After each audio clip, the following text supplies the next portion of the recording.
Good day and welcome to our November 21 NamLAN update stream. Once again, I am one of your hosts. My name is Flip de Bruin, current president of NESA.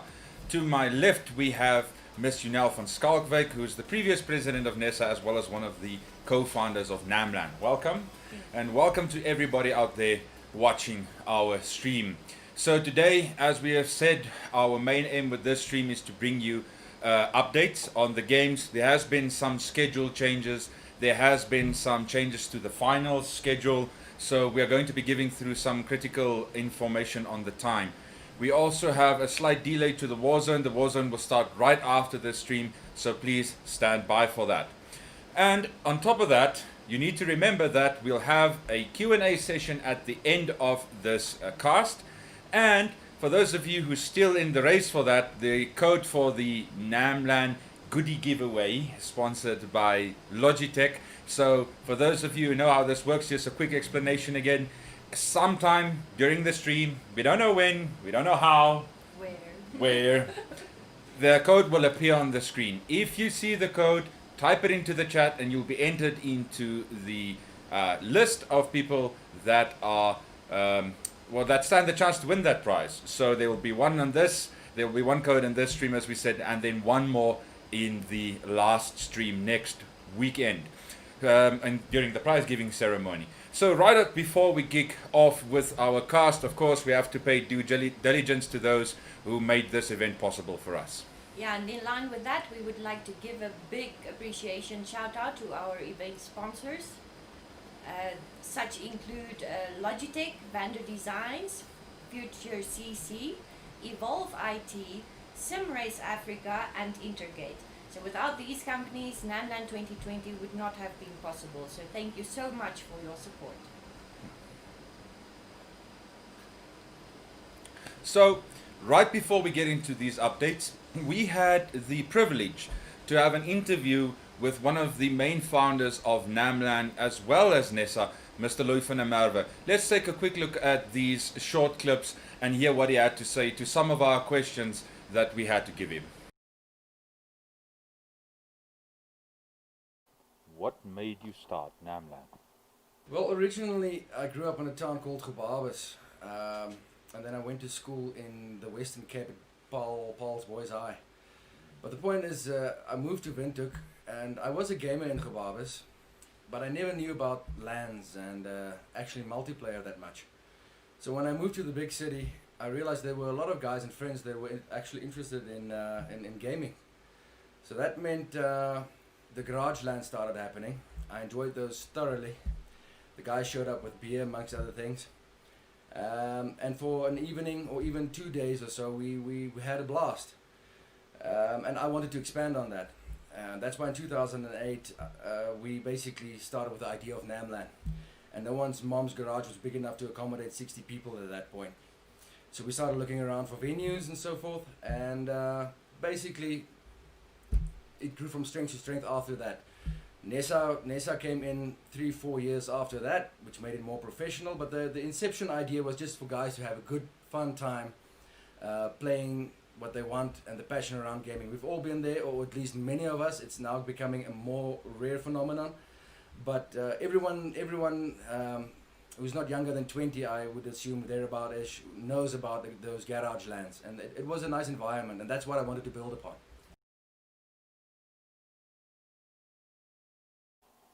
Is there anything you would change at NamLAN? Well, luckily and unluckily due to Corona, of course, the Corona itself is a bad phenomenon and something that happened that we didn't expect. But basically, it is a blessing in disguise. We've always had NamLAN as a physical event, with touching on online perspectives here and there, but we were forced to go 100% online this year. And I can see the possibilities regarding that.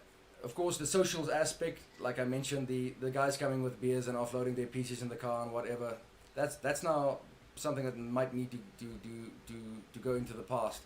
But the professionalism that has been undertaken by NESA and so forth has grown the sport immensely. So would I change anything? I think we sit with the old problem of NESA and Namibia having a small population. I mean, we're 2.7 million or something on a national level. The gamers are even far, far less because we're a developing country. Of course, I think there are a lot of Xbox guys on couches that we have not reached yet. But the way we are going now, we are definitely going from strength to strength every single year. And that, I think, is the most important indicator, litmus, for such an event like this. And as long as we grow with numbers every single year, we grow with exposure, prize money, and so forth. And I see a lot of possibility. It's definitely going in a positive direction, definitely. So that was interesting, always informative, to get inside the mind of, people who started this, see what drives them, see what's interesting to them. It's always interesting to hear these kinds of interviews and see what people have to say. So having completed that short clips with you, we are going to dive right into the game updates, and we will be first looking at the game updates, just giving you some feedback on how all the games progressed thus far, and right after that we will get into some more in streaming and finals information. So the first game we have updates for you on is Dota. So in Dota there's been quite a few interesting matches, so let's take a look at the brackets. So first off, the games were played. The first game was between Iceman Denied My Barracks and Rock Paper Feed, in which the victory went to Iceman Denied My Barracks. Handle with Care took on Brats. Brats walked away with a victory there. And then Boomers and Zoomers fought Newgard. Love the name. And then unfortunately Newgard secured the victory there. One of the new upcoming matches, a very anticipated match, is Bright Time Gaming versus Iceman Denied My Barracks. Both very strong teams. Be sure to catch this game when it does happen. Also in the winners bracket round 2, Brats faced off against Newgard. Brats walking away with the victory, which then put them in the semi-finals. Brats, we have to wait to see who wins between Bright Time and Iceman Denied My Barracks for that final slot. Moving then on to the Dota losers bracket, we see that unfortunately we had our first team fall out in the game Boomers and Zoomers versus Handle with Care, where Handle with Care unfortunately has to go home for the year, but nonetheless we would like to thank them for participating in NamLAN 2020. In the losers brackets round 2, Newgard versus Rock Paper Feed. Unfortunately Rock Paper Feed came a bit short of that victory, so Rock Paper Feed, thank you to you for participating in NamLAN. We'll see you next year. So at this point in time, Newgard going through, Boomers and Zoomers waiting for that game to happen between Bright Time Gaming and Iceman Denied My Barracks. Whoever loses there will come and face Boomers and Zoomers in the losers bracket, and then whoever wins there will go through to face off against the Newgard for a chance to get back into the winners bracket for that shot at the finals. So that is all for now. For those of you who played Handle with Care and Rock Paper Feed, thank you very much. We'll see you next year. Sharpen up your skills, don't hide, come back and show us what you're made of. Moving on then to the second game, which is League of Legends. In the League of Legends, looking at the winners bracket, we can see that also quite a few interesting games that were played there, taking into account that some of these teams are random. They've never practiced before. They have literally been put together, and actually some of them are doing pretty well. So one of the best games so far that has happened is the game of the Naga versus Team AFK. Team AFK not securing the victory there, but still nonetheless a very good victory was grasped there or obtained there by Naga. And the other game, which was Estrogen Express versus Pro Karma. Pro Karma not taking the victory there, Estrogen Express going through. So there's quite a few games happening. A big game, EE versus TDS this Sunday at 7 for those of you interested. That will be a very interesting game to watch. So for now, that is all for the League of Legends updates. Moving then on to Warzone. Warzone has not yet transpired. Warzone starts today. It was supposed to start at 1 o'clock, although due to the stream time, we moved it to 2 o'clock, so it should start right after the stream. So for those of you who want to check that out, we will share the stream information soon. Be sure to check that out. And if there's any updates, we will of course post it on the website. Moving on then to COD CDL, quite a few interesting matches that also happened there. I did not check the full matches, but still I saw some highlights. DRZY Gaming, or Drowsy Gaming. I don't actually know how to pronounce that. Someone might need to send me a voice note at some point. Drowsy Gaming versus Agency. Agency walking away with the win. Bright Time Gaming versus OGC Esports. OGC walking away with a victory there. NSA Gaming Namibia versus Aces. Aces securing that victory. So some of the games that needs to be played now is OGC Esports versus Aces, which I think is coming out soon. Agency waiting on that game between Bravo 6 and Manchester. I like the wordplay in that clan, that game. So that's it for the winners bracket. Looking at the loser bracket for CDL, we have NSA Gaming versus Bright Time Gaming, which I think is going to happen today or tomorrow, not exactly sure when. And then, of course, we need to wait until, Drowsy. How do you think we now pronounce that? Drowsy Gaming. DRZY Gaming, waiting then for the winners bracket to finish those games so that they can also continue. So that is more or less the updates for those games, and we'll go to you now for some updates on the Assetto, because there's a lot more information we have to get through there. Thanks, Flip. Okay, so before we delve into the update on Assetto Corsa, I would please like us to share the following clip of an interview with Mr. Michael Rust.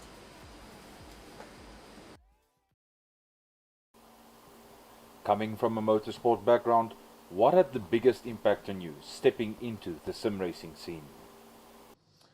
I must say the camaraderie, the guys working together. You know, when you walk into a place and you've got 50 people there, you don't have all 50 of those people interested in the same thing. When you get onto sim racing and motorsport in general, you have people that do different jobs. One's a dentist, one's a mechanic, doesn't matter. But they're all interested in the same thing and they all do the same passion. So, you know, when you got into sim racing, it was strange to see how many people actually have exactly that which you have in a true motorsport. So that was nice to see, and that's something that has actually kept me there.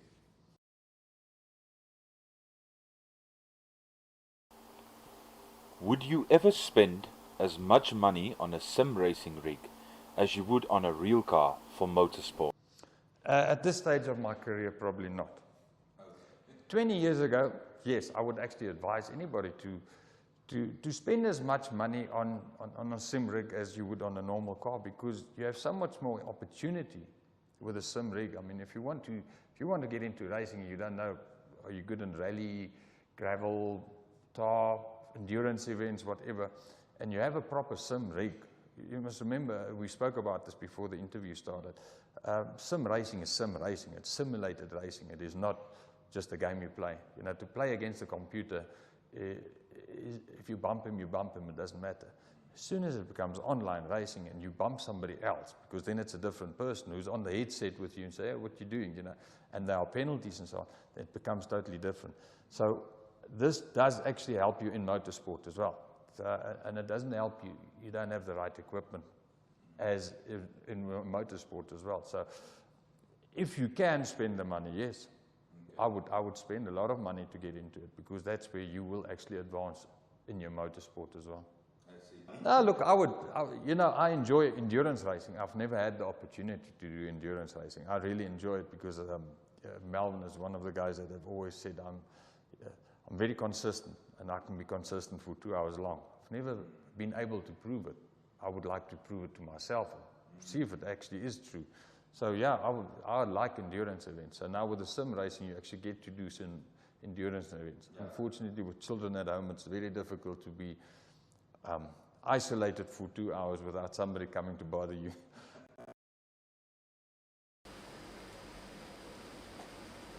What a wonderful interview with Mr. Rust. So please stay tuned on the NamLAN program, as more of this interview will be aired during the streaming of the Assetto Corsa races.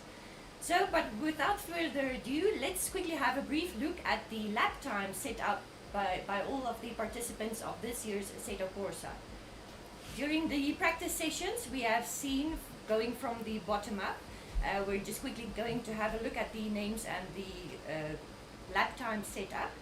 So going from the bottom, we have like at 1 minute 8 seconds 397 Andri Steen, Brandon Walter, Wouter van Zyl, Logan Garshes, Hamis Basson. So all of these are very, very competitive. Then we're jumping up from there, Craig Hunter, Corneille Breed, Corneille Kotze, and these guys are becoming severely competitive with their times at 105.9. Then going up, we have Nick Hodgson, Sarel Boshoff, Michael Rast at 105.908, Jay de Villiers, Tommy Leary, Danny van Rooyen at 105.556, Brett Kroukamp, Pieter Grobler, Melvin Goos at 105.443, and then of course our top 6 guys who are Warwick Stewart at 105.406. We have Pieter Geldenhuis, Jacques Botha, Louis van der Merwe, Christopher Langeveld, and Charles Wilken. So the competition is fierce, as you can see according to these lap times, so we are very excited for the upcoming races. But so before we continue with the Assetto Corsa update for today, let's quickly have a brief look at one of the laps driven by one of these fastest guys on the racetrack.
What an amazing track and driven with such professionalism.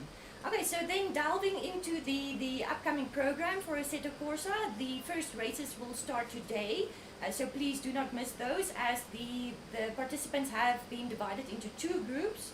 So group 1 will have their first race today starting at 5 o'clock, and then at 6 o'clock group 2 will have their first two races.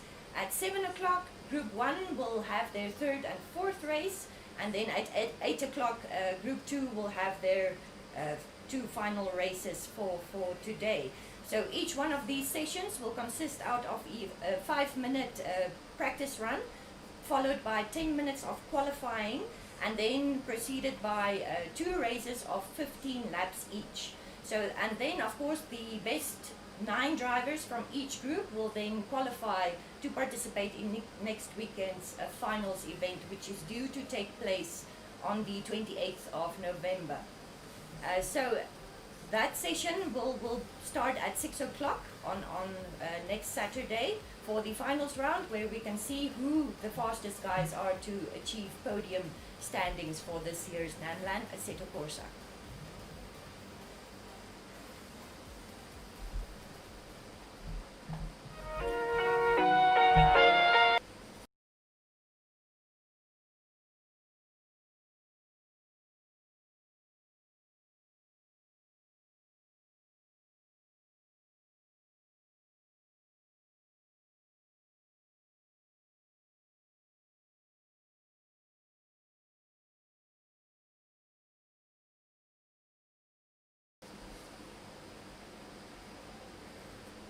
So, yes, definitely some.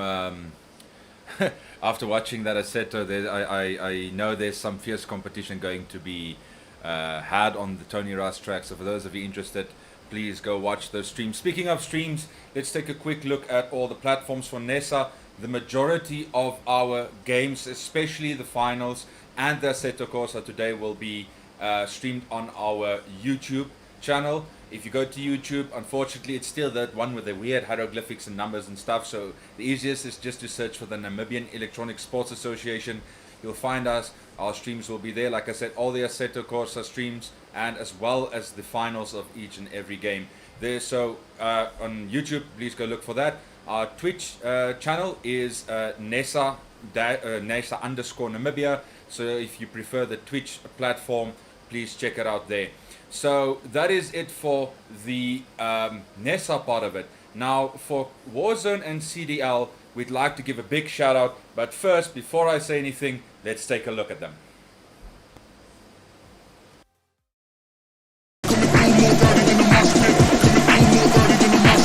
Kicking doors in.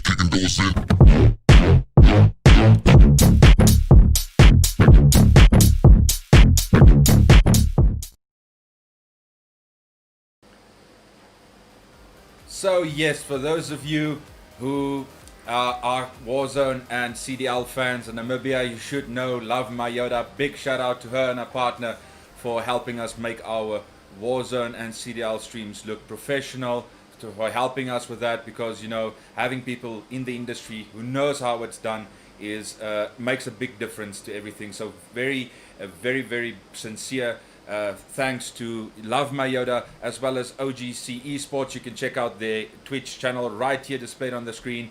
Go support them if you want to have a look at how the Warzone and CDL things are run, what the competition looks like. Not just NamLAN, but they have their own streams for their own games going on. Very intense competition. So again, big thank you to OGC Esports and Love Mayoda for helping us out with this part of NamLAN. It's always good to have partners and people like that around. So let's look at the last part of our schedule. Just a quick announcement on when the finals and so on will be. So for the League of Legends, our finals will be on the 27th of November 27th of November at 7 o'clock the evening. This is due to us having some time constraints, and unfortunately we had to move the League of Legends to an earlier date, as not on the 28th but on the 27th, 7 o'clock at night. Moving on then to the CDL. The CDL will be on 1:30 on the 28th of November in the afternoon. As right after that, we'll be starting with the Warzone, which is then I think on the 3:30, which will start on 3:30 up until 5:30. Right after that, 5:40. The idea behind that, and I just want to clarify this, I will address it again in the QA session. The 5:40 is the cutoff date time, which means you play as much, submit it before then, not start submitting afterwards. You have until 5:40 to submit your highest scores, and that's that. Then lastly, we have the Assetto, second last, we have Assetto, which starts at 5:45 with the official races starting at 6 o'clock.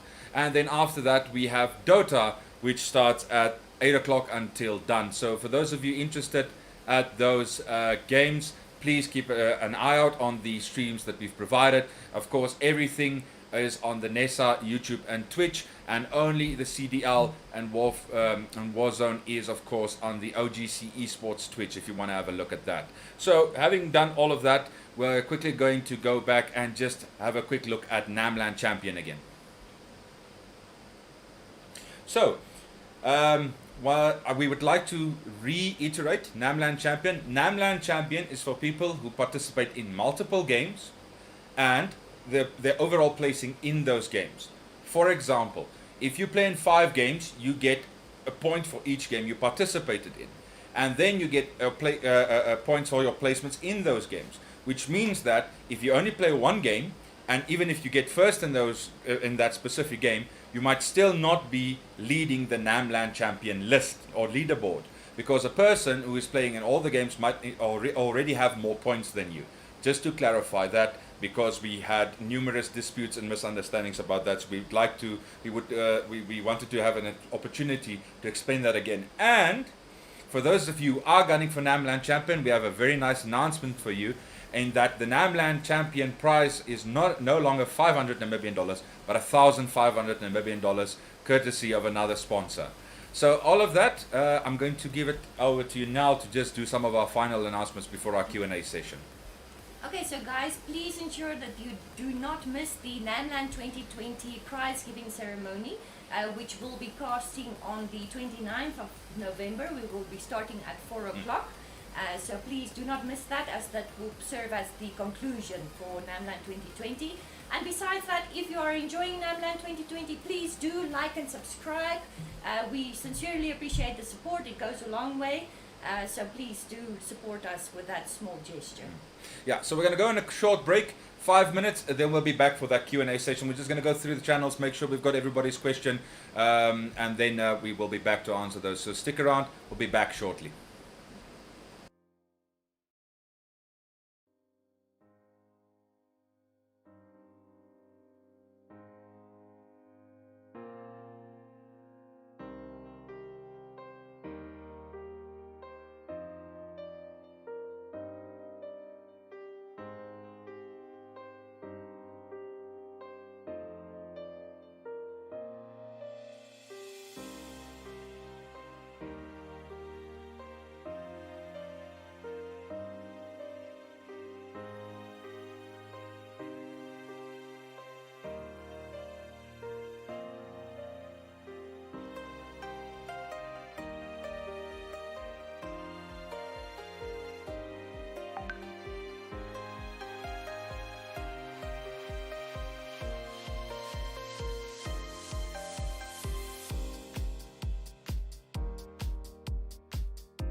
And we are back. Yeah, I'm always getting shouted. You know, when the first time you start casting, you know, all these transitions and things, you have to be ninja because you just want to start going, and then there's still all types of stuff. And then the production team looks at you like, I told you, wait. So let's get into the Q&A session. Mr. Alexander there behind the board, can you read us a question? Okay, so your first question is, one of the players couldn't play all 3 of their games during the week. What happens to players that can't play the minimum of 3 matches in the week? So the question was that there's a player who said that him or his team couldn't play their minimum of 3 matches per week. What's going to happen to them? Okay, so what's going to happen is starting this Sunday, because we wanted to put the schedule in the hands of the teams and the players and the team captains. What's going to start happening is if from Sunday we don't see the amount of games that needed to be played, we are going to start scheduling the games for the teams. And if we say, unfortunately, listen, Team A, Team B, you are playing Monday 8 o'clock, you can't make it, you have to forfeit. Because unfortunately, this is a reality. In the time span of almost 10 days now, some people have not even played one game, which means instead of the 3 required games, they have played nothing. So the only way in which we are ever going to make the time, unfortunately, and the only way we're going to have the finals on the scheduled dates is if we start forcing people to have matches. We don't want to do that. We did not want to do that from the start. That's why we handed it in the hands of the players. But unfortunately, if people don't play the amount of games that they were supposed to play, it's going to become compulsory yeah, for you to we're complete those unfortunately, matches. yeah. Yes, Well, unfortunately, I have to start scheduling it for them. So we don't like it, but that's unfortunately the reality of the situation. Okay. Yes. Is there anything else? Next question. Because of the double elimination structure of the tournament, some teams say they aren't playing many games during the tournament. Do you think that this will be different during the next NamLAN? So the question is, let me just understand this correctly. So the question is, because of the double elimination structure, some people might not play that many games because they get eliminated quick. And do we have plans next year to let them play more games? Okay. So to answer this as bluntly as possible, yes, we understand that the double elimination structure for some teams means that they go home very early, meaning that they play their 2 games. If they lose 2 games, maybe they had off days, maybe something went wrong. We understand that there's very few games in total. The problem is, or before I get to the problem, we have had discussions, obviously, with the NamLAN committee, the NESA committee, and of course with the owner of NamLAN, on first having round robin structure and then moving over to double elimination. But as you could see, and maybe can see, is that some teams in the span of a week did not even play 1 game. So what happens if we add a round robin structure, and now they are, instead of 10 games or 5 games total, now they have to play 15 games total. We'd have to run NamLAN over 2 or 3 months, which makes it a very difficult thing to do. So yes, we are looking at ways to increase the number of games that teams and players play. But unfortunately, unless the discipline comes from the teams and the player side for us to do that, it's going to be a problem, because we also don't want to have this tournament where we have all these teams enter and then half the teams are kicked out of the tournament because they never play games. So it's a very difficult situation. Yes, sorry. Next question. This is the last question that I have. Look, who do you think will be the victorious players or teams in each respective game, and why? Who do I think will be the victorious people, the winning teams in each game, and why? That's why we're hosting the competition to see who's the bravest of them all. Yeah, I'm going to barricade my windows after answering. Okay, no. Questions like these are difficult. Let's quickly break it down per game. If you look at League of Legends, there's 2 teams in there that are basically veterans, which is TDS and Procama, by veterans by Namibian standard, meaning they've played a long time. But now we've seen an upset with the new team like EE coming in there and taking a victory against them. So it's very difficult to say at this point in time who's going to win. And of course, we have some crowd favorites, people that's been there for a while, but with 3 new teams in NamLAN this year and 2 old teams that are basically, as I said, veterans already, it's very difficult.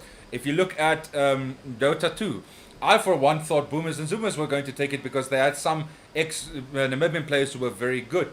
But now again, you see teams we know the players, but not the team. So obviously there's different players in there. Yeah, the team chemistry yeah, is the team maybe not adding up. Yeah, it's different. If you look at Assetto Corsa, you've got guys like Charles Wilken with 50 plus achievements. In real life, the trophies would probably fill And this. dangerous lap times on the practice Yeah, course. if you look at that, I mean, I don't know if you watch racing, but I mean, between first and second place, there's almost 100 milliseconds, and that in racing terms is an eternity. So in each game, it is very difficult to highly say. competitive, and Yeah. we're very excited to see the finals play out. Yeah, and of course, the only thing I can say about Warzone and CDL is it's the first time we have them at NamLAN. I don't know these guys, so I can't comment there. But as far as I've seen, there are some crowd favorites, and the guys are competitive. But I think that's unfortunately not a prediction we can make, and none of these games we can really make a prediction. But the competition is really tight. And that makes it exciting. That's what what NamLAN's all about. So yeah, are there any other questions? Nothing. All right. Nothing So else. thank you very much to everybody who've attended our stream. For those of you who typed it in the code, good on you. For those who haven't, if you missed it, you still have a chance. But we'll see you at the next stream on the 29th, which will be the prize giving. And of course, between now and then, all the final streams will happen. So look at our streams for all the games except Warzone and CDL, which will be done by OCG and Love My Yoda. Go check out their streams. And for the rest of you, good luck. Those of you still in the tournament, best of luck to you. And we will be watching. So good luck, and we'll see you next time. Enjoy.